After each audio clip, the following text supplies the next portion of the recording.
Allô guys, j'espère que vous allez bien. Bienvenue chez La Doua. It's about everything.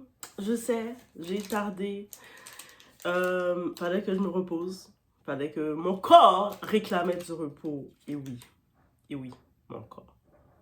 Les organes, quand les organes de ton corps, tes yeux sont fatigués, ton corps est fatigué, tu te dis, flemme. En tant que tel, mais au-delà de ça, je pense que je vais faire une autre vidéo avant la fin de cette année.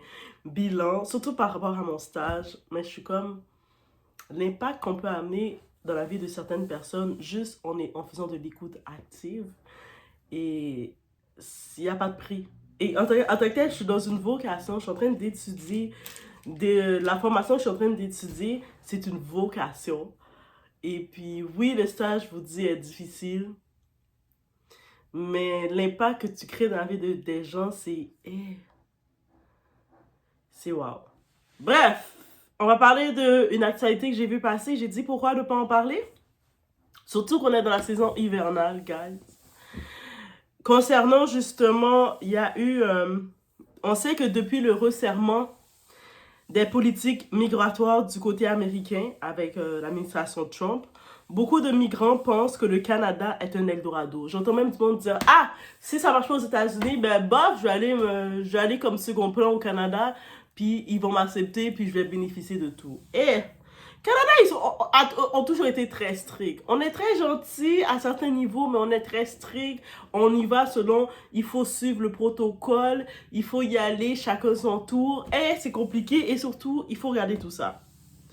Donc, on va être très clair. Venir au Canada à l'aventure, sans plan, sans soutien fiable, est une très mauvaise idée. Peu importe ce qu'on vous dit.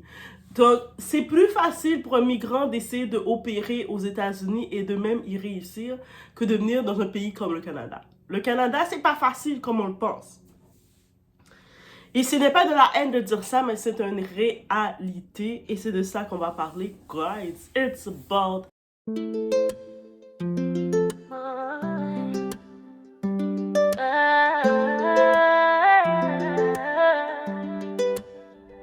Baby, watch me now. I'm untouchable. I do I, nigga, watch me now. I'm untouchable.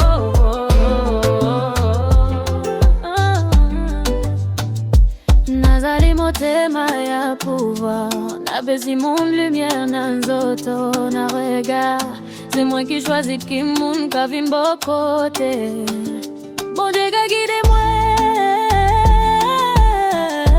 Pas ni rete, nazali motema ya pouvoir. Moi c'est un flanc qui j'allais fais son stop, c'est que moi ka briller. Baby watch me. La frontière ne change pas la réalité. Ces derniers jours, il y a eu 19 migrants haïtiens qui ont été interceptés en Montérégie après avoir traversé la frontière à pied, en plein froid hivernal. Et je vous dis, il fait froid. Moi, je vous dis qu'il fait froid, il fait froid, ok? Ah, et le plus triste de tout ça, il y avait des enfants dans ce groupe, dont un bébé qui avait à peine 1 an. On imagine un petit bébé de 1 an qui se retrouve dans le front en train de marcher pendant des heures et des heures pour traverser la frontière pour venir au Canada. On parle ici de température extrême, risque physique très grave, situation humaine très vulnérable. Traverser une frontière n'efface pas les lois migratoires. Et ça, il faut le savoir. Le Canada, ce n'est pas Instagram. Même étant au Canada moi-même, je suis en train de regarder ma deuxième route d'échappatoire. Je suis en train de me dire, est-ce que je vais finalement prendre mon appartement au Portugal, quelque part dans une ville à côté de Porto même? Ou est-ce que je vais aller tel endroit? Je suis en train de moi-même regarder mon plan B. Donc bref. Il faut dire la vérité, même si elle dérange. Le Canada a un hiver qui dure près de 6 mois, ou plus de 6 mois l'année. Notre hiver est long, est périlleux, et la température au Canada, c'est soit c'est trop humide, trop chaud, trop humide, ou soit c'est trop froid, trop frais. C'est ça notre température. et qui vient avec le verglas, qui vient avec la tempête de neige. Tempête de neige, j'accepte les tempêtes de neige parce qu'au moins quand tu tombes dans la neige, tu te fais moins mal que quand tu tombes dans la glace. Donc c'est juste pour ça que je dois faire le pour et le contre. J'ai préféré la neige qu'à la glace. Mais les deux ne viennent pas, c'est pas qu'on dit on choisit un ou l'autre, on va choisir un parce qu'on va se dire au moins quand je tombe dans la neige, j'ai moins mal que quand je tombe dans la glace, je risque de me casser moins un organe. Il faut savoir aussi qu'actuellement, le Canada traverse une crise économique. Il faut savoir. Que ce soit quand un pays est rendu à faire des coupures dans l'éducation et la santé, et c'est réel. En même temps, moi, le domaine qui est ma vocation, ça a rapport à l'éducation. Oui, moi, je suis là dans vocation, je vais dans le domaine qui est en pénurie, par contre, qu'ils ont besoin de monde, et je me dis, ils ont besoin de toi, mais on est en coupure. Il y a beaucoup de coupures, mais il y a un grand besoin. Et moi, je me dis, où est-ce qu'il y a coupure, il y a vocation. Et oui, ça, c'est la vie de Doha. Et je regrette pas. Mais il faut être la réalité. Il y a des coupures dans l'éducation et la santé. Et un pays qui coupe dans ces deux domaines, ça va pas bien. Aussi, il faut savoir que ça fait face à une pénurie de logements. Avec les hauts prix de logement, il y a une pénurie. On est en pénurie. C'est la réalité. Il faut aussi rappeler une chose, il y a le ralentissement sur tous les processus d'immigration en cours. Donc, les gens qui avaient déjà déposé leur demande, ça peut aller de 36 mois, 24 mois. Et ça, c'est les demandes en cours, en règle. C'est-à-dire qu'on parle d'un certain Canadien qui a fondé sa famille avec un étranger. C'est-à-dire qu'ils ont déjà enfants, ils ont déjà fondé leur famille. Et puis, ils ne peuvent pas se regrouper parce qu'ils sont en attente. Et là, ils ont mis sur pause. Ils ont mis sur pause parce qu'ils ont trop de demandes. Ils ont trop de demandes et puis ils n'ont pas assez d'employés. Je ne sais pas trop, mais il y a des pauses. Quand un pays coupe dans ses services essentiels, ce n'est jamais un bon signal. Immigration, le processus est bloqué. Aujourd'hui, même les personnes qui sont parrainées légalement, c'est-à-dire je parle du vrai parrainage, que ceux qui sont vraiment, je ne parle pas des transactions, des business, le vrai parrainage en cours en règle. Que ce soit même les profils qualifiés, parce que vous savez, le Canada, dans son immigration, leur règle est simple. Ils veulent des candidats qualifiés. Tu dois être qualifié, avoir un profil que tu as été à l'école, avoir un profil que you are the moula. Ils veulent des gens qualifiés. Même quand tu as le profil qualifié, c'est compliqué. Même les étudiants internationaux qui sont dans le pays, qui payent le double, c'est même compliqué pour eux de se dire, à chaque session, ils se demandent, est-ce que ça va être renouvelé? Ou est-ce que après ma formation, je vais pouvoir faire mon stage? Ils sont dans ce stress-là encore. Même les conjoints de citoyens canadiens, ils se retrouvent à attendre entre 24 à 36 mois et parfois même plus pour avoir une situation de régularité. Donc, soyons honnêtes. Les entrées irrégulières ne passent pas en priorité. C'est-à-dire, toi, tu décides de passer dans le froid, de dire, je vais aller conquérir le Canada et puis ils vont me forcer, ils vont me donner les privilèges. Ça ne va pas passer comme ça. Tu vas te retrouver sur les tentes. Et actuellement, dans mon stage, mon deuxième stage que je retrouve des gens dans des situations, justement, de vulnérabilité qui sont à l'extérieur. Et oui. Et quand on écoute leur histoire, il y en a beaucoup qui se retrouvent dans le système d'immigration et puis on ne peut pas faire grand-chose pour eux, autre que les offrir une bonne soupe, autre que les dire ça va aller. Et voilà.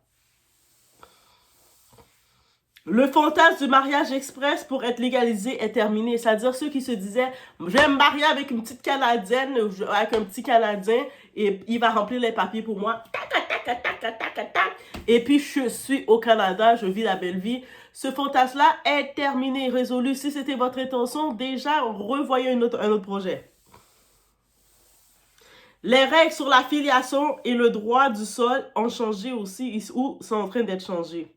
Oui, la confusion dangereuse. Oui, on est conscient, la situation en Haïti particulièrement est dramatique. Oui, l'insécurité qui a été créée par les gangs pousse les familles à fuir. Même si les gangs, ils essayent de dire, mais c'est la faute du président ça va faire plus de 5 ans que le gouvernement a été assassiné. Il n'y a plus réellement de président nommé, élu. Parce qu'ils ne peuvent pas faire d'élection. Parce que les gangs ils empêchent la population même de sortir pour aller voter, même pour aller travailler, pour aller à l'école, la population ne peut pas faire. Donc, ça veut dire que si Haïti est dans l'état qu'elle est, moi, mon opinion est simple et claire, c'est la faute des gangs. Là-bas. C'est eux autres qui détruisent Haïti. Ils ont beau dire, oh, c'est la faute des riches, de ci, de ça. Non, c'est votre faute à vous, bande de cons. I say what I say, rendu là. Mais il faut poser la vraie question. Peut-on reprocher aux autres pays de vouloir contrôler leurs frontières? C'est-à-dire que, surtout quand on regarde, par exemple, la République dominicaine, qui est terre terrestre avec Haïti, qui est séparée. On regarde la République dominicaine, il y a de l'évolution. Il y a un amour patriotriste pour leur pays. Ils essaient de développer leur pays. C'est pas qu'ils essaient, ils développent leur pays. On ne dit pas que leur pays est parfait, mais ils le développent. Ils sont capables de créer un tourisme durable et fort. Ils sont capables de permettre à leurs enfants d'aller à l'école et de revenir. Leurs quartiers, les quartiers qu'ils ont les plus chauds sont constitués des migrants haïtiens. Oui, oui, oui. Leurs ghettos sont majoritairement constitués de ces migrants haïtiens qui ont vu que ça ne marche pas chez eux, ils n'ont pas le choix de se sauver, ils arrivent chez eux et puis ils ont créé les quartiers chauds, les quartiers dangereux. Est-ce que vous pouvez les blâmer qu'ils sont un peu hostiles face à les migrants haïtiens qui ne veulent pas être envahis? Parce que eux ont fait des choix de défendre et protéger leur pays. Eux, contrairement aux Haïtiens qui jetaient leurs déchets à terre en se disant « Ah ben comme j'aime pas le gouvernement actuel, ben je vais jeter mes déchets à terre, c'est à eux de le ramasser. » Eux autres en République dominicaine, qu'ils aiment pas leur président actuel, leur gouvernement actuel, ils ne vont pas jeter leurs déchets à terre parce qu'ils savent que c'est chez eux. S'ils commencent à salir chez eux, ben finalement c'est pas le président vraiment qui va venir le ramasser. Deux mentalités différentes. Est-ce qu'on peut blâmer maintenant la République dominicaine, que ce soit les États-Unis, que ce soit le Canada, que ce soit la France, que ce soit Saint-Martin ou n'importe quel autre pays, de vouloir protéger leur territoire? Et puis quand on regarde les migrants haïtiens, quand ils arrivent, ils sont non contrôlés. C'est-à-dire qu'il y a beaucoup d'entre eux, ils ont quitté Haïti, ils étaient des bandits. Ils ont peut-être fait des V, ils ont peut-être fait des vols, ils ont saboté des gens, ils se sont sauvés pour aller dans un autre pays. Ils arrivent avec le même esprit de bandit. C'est plus comme l'immigration propre et qualifiée qu'on peut attendre, espérer que n'importe quel pays va vouloir recevoir. Ce sont souvent pas des gens qualifiés. Quand ils vont venir dans le pays, ils vont vendre leur corps, ils vont voler, ils vont arnaquer, et c'est ça qu'ils vont faire. Et puis, des fois, souvent, ils sont pas testés, ils viennent avec des maladies, ils viennent contaminer le monde avec l'esprit de contamination pour propagation.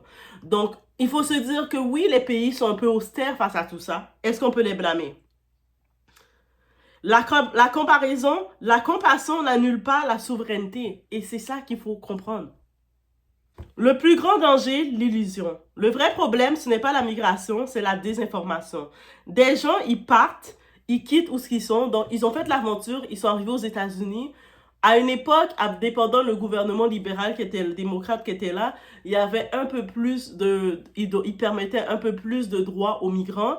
Et là, maintenant, il y a un nouveau gouvernement qui a dit, les républicains qui ont dit, si on les donne tout comme ça, mais les personnes qui sont nées là, sous nos terres, là, ils reçoivent pas là.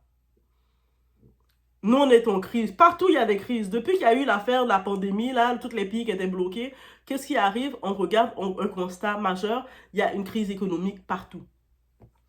Donc, ça veut dire que maintenant, eux autres, ils disent, on va aller, on a bénéficié de certains avantages pendant une période, ça ne marche plus, on va aller ailleurs pour pouvoir bénéficier. Ils arrivent là, sans plan, sans logement, sans contact fiable, en croyant que ça va s'arranger. Non, ça ne va pas s'arranger tout seul. Tu ne peux pas penser venir en 2025, qui est en train de terminer, dans le pays d'autrui, sans plan, sans rien, et te dire que, waouh, c'est l'Eldorado, il y a les arbres qui vont arriver. Les conseils pratiques. Conseil numéro 1. Informez-vous avant de partir. Ne vous fiez pas il ne faut pas se fier surtout aux vidéos TikTok, aux rumeurs, aux récits enjolivés. Quelqu'un va vous dire, on entend toujours ça. Genre, moi, j'ai parlé à 2-3 personnes et puis qui sont aux États-Unis, ils me disent la même chose. Ou même des fois, il y en a qui sont en Haïti qui me disent ça. Ça, mon ami, il était aux États-Unis, ça n'a pas fonctionné, il est venu comme ça, il est rendu au Canada, et puis il vit la belle vie, il va bientôt acheter sa maison. T'entends toutes les choses comme ça, toi t'entends ça, t'es comme, ah bon, il va acheter sa maison. C'est quoi qu'il fait? faut pas se fier à ces récits-là. Souvent, ils vous bluffent. Souvent, ce sont vos amis, vos bouffons, là, ils vous bluffent pour qu'ils savent qu'ils ont vécu plein de traumas dans leur aventure et puis ils veulent que vous venez vivre les mêmes traumas qu'eux, ok? Il faut se renseigner sur les lois actuelles, pas celles d'il y a 5 ans, parce que ça change continuellement, guys. Le deuxième conseil, ne venez pas sans soutien réel. Tu sais, il y a une différence de avoir un contact et entre avoir quelqu'un prêt à vouloir t'héberger, te nourrir et t'accompagner. C'est deux choses différentes. Trop de gens, ils disent, je connais la sœur d'un tel ou la cousine d'un tel qui vit au Canada, ou la dernière fois, j'étais allée en Haïti, j'ai vu 2-3 voisins et puis on s'est échangé un sac de chips. Ah, mais est-ce que tu peux faire les démarches pour me faire venir? Non, je peux pas faire les démarches pour te faire venir. Comment je vais faire mes démarches pour te faire venir? C'est-à-dire, si je prends les démarches, je mets mon nom pour te faire venir, je vais être responsable de toi. C'est une grosse responsabilité que tu me demandes, bouffon. Donc, non.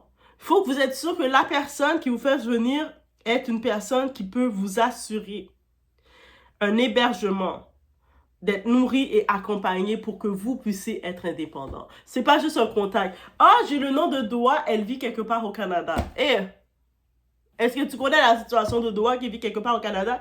Elle va pouvoir faire tout le suivi avec toi. Tu vas te retrouver à la rue.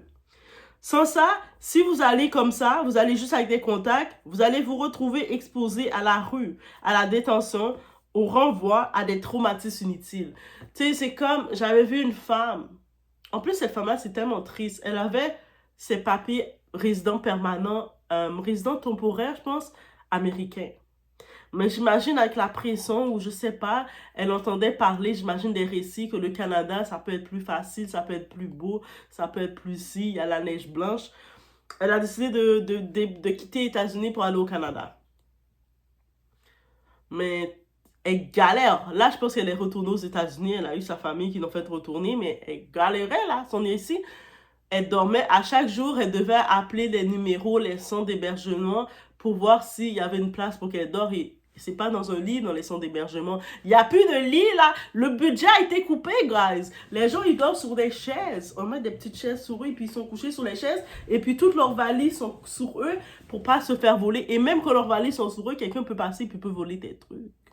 C'est-à-dire que si tu as tes pièces, tes ID, tes choses précieuses que tu veux pas perdre, tu dois limite le mettre dans ta culotte.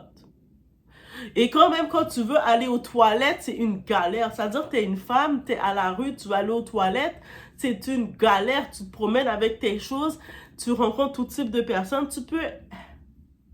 Si tu n'as pas vécu différents types de personnes qui t'ont vu au passage, tu es à risque de tout. La fuite n'est pas un plan. Fuir une situation dangereuse est humain. Mais improviser une immigration dans le froid, sans ressources, est extrêmement risqué. La survie commence par la planification, guys. Oui, Haïti traverse une crise grave. Oui, personne ne quitte son pays par plaisir, mais aucun pays, on va se le dire, il n'y a aucun pays qui va juste décider de se dire « Ok, mais j'accepte n'importe qui, n'importe comment, faites n'importe quoi chez nous. » Aucun pays n'est obligé d'ouvrir ses frontières sans contrôle. Aucune traversée illégale ne garantit une protection. Aucun rêve ne remplace un plan. Bien entendu, cette vidéo repose sur des informations publiques, des faits rapportés par des médias et une analyse générale du contexte migratoire actuel. Elle ne vise aucun individu en particulier et ne constitue ni un jugement moral, ni une incitation à la haine. Les propos relèvent de l'opinion et du commentaire social dans le respect des lois et des règles de la plateforme. La migration sans plan n'est pas un rêve, c'est un risque. Et quand tu te retrouves dans ce risque, tu prends ton bébé de 1 an. Tu sais, j'imagine dans le groupe de 19 personnes, il y a des enfants dont le plus jeune, c'est un bébé de 1 an. Le bébé de 1 an a ses besoins, sa couche a besoin d'être changée, il est irrité, il est tout, il a faim. Et toi, tu peux pas le nourrir quand tu veux parce que tu dois suivre le groupe. Tu marches dans des conditions que tu marches. Les gens te font qu'est-ce qu'ils peuvent te faire. Et puis quand tu arrives au Canada, tu as juste peut-être des contacts. J'ai le contact, j'avais une cousine que j'ai pas parlé depuis 30 ans, mais j'ai entendu qu'elle vit quelque part au Canada. Tu connais pas la condition de ta cousine, mais tu as le contact que ta cousine peut peut-être te ouvrir ta porte. Mais tu sais pas dans ta famille, c'est quoi les liens familiales qui fait que ta cousine va vouloir t'ouvrir la porte et t'accueillir. Ou même ses liens à elle. Peut-être ta cousine vit dans une maison où elle ne peut pas avoir tel nombre de visiteurs chez elle. Ou ta cousine, ou tu vas être fâché contre tel contact parce que le contact n'a pas accepté dans sa maison. Mais dans sa maison, ses enfants ils ont leur chambre. Et vous savez, au Canada, il y a la loi que tes enfants ne t'appartiennent pas réellement. Donc, tes enfants, les titres, ils sont dans des... Tu banalises tes enfants, l'État peut prendre possession de tes enfants.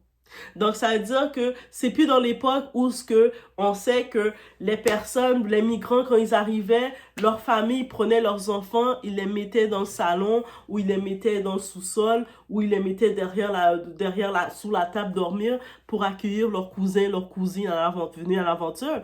Mais tu peux plus faire ça. Si ton enfant est dans sa chambre, tu ne peux pas prendre un habitant et puis le mettre dans la chambre de ton enfant. Sinon, ton enfant, s'il va à l'école en pleurant, « Maman, il y a le cousin de maman qui dort dans la même chambre que moi. » Et puis il me regarde bizarrement. Ce parent-là risque de perdre son enfant. On est rendu dans cet état-là aussi. Ça veut dire qu'on ne peut pas laisser n'importe quel animal rentrer chez nous quand on a des enfants. Ça veut dire qu'il y a aussi cette conscience qu'il faut regarder dans ton contact. Cette personne-là que je connais, est-ce qu'elle peut m'héberger? Ah oui, elle est dans une maison. Ok, elle est dans une maison. Il faut aussi faire la différence entre appartement, maison, duplex. Il faut faire la différence. C'est quoi ses conditions? Cette personne, elle a des enfants? Oui. Elle a combien de chambres dans sa maison? Elle a 3 chambres. Elle a combien d'enfants? 4 enfants. OK? Donc, ces enfants, ils ont chacun, c'est réparti ils peuvent se retrouver 2 dans leur chambre, mais ils ont chacun leur chambre d'enfants. Donc, ça veut dire, toi, tu prévois venir chez cette contact-là pour voler la chambre de l'enfant? Sachant qu'on est dans des nouvelles lois qui protègent l'enfant, parce que oui, le Canada protège les enfants, et je pense qu'aux États-Unis aussi, ils commencent à aller dans cette voie-là, mais qui fait que ton enfant, s'il va à l'école, il dit que là, moi, maintenant, j'ai plus mon intimité dans ma chambre parce que maman, elle a accueilli son cousin, sa cousine ou je sais pas trop qui vient dormir dans ma chambre. Je suis pas à l'aise chez moi. Quelque chose qui s'appelle la DPJ, protection de la jeunesse, ils viennent tout de suite pour prendre tes enfants et les placer ailleurs. Parce que c'était irresponsable comme parent. Donc, il y a ça aussi qu'il faut comprendre maintenant. Il faut comprendre toutes ces réalités-là de tous les côtés. Donc, vous décidez de faire le plan de dire, OK, j'ai quitté Haïti, je suis venu aux États-Unis, mais là, ça ne fonctionne pas, ça devient très compliqué. Laisse-moi aller ici au Canada, mais pour venir au Canada, il faut que tu sois qualifié. Déjà, dès en partant dans l'immigration canadienne, ça prend beaucoup plus de temps que l'immigration américaine. Oui, ça a toujours pris plus de temps par ici.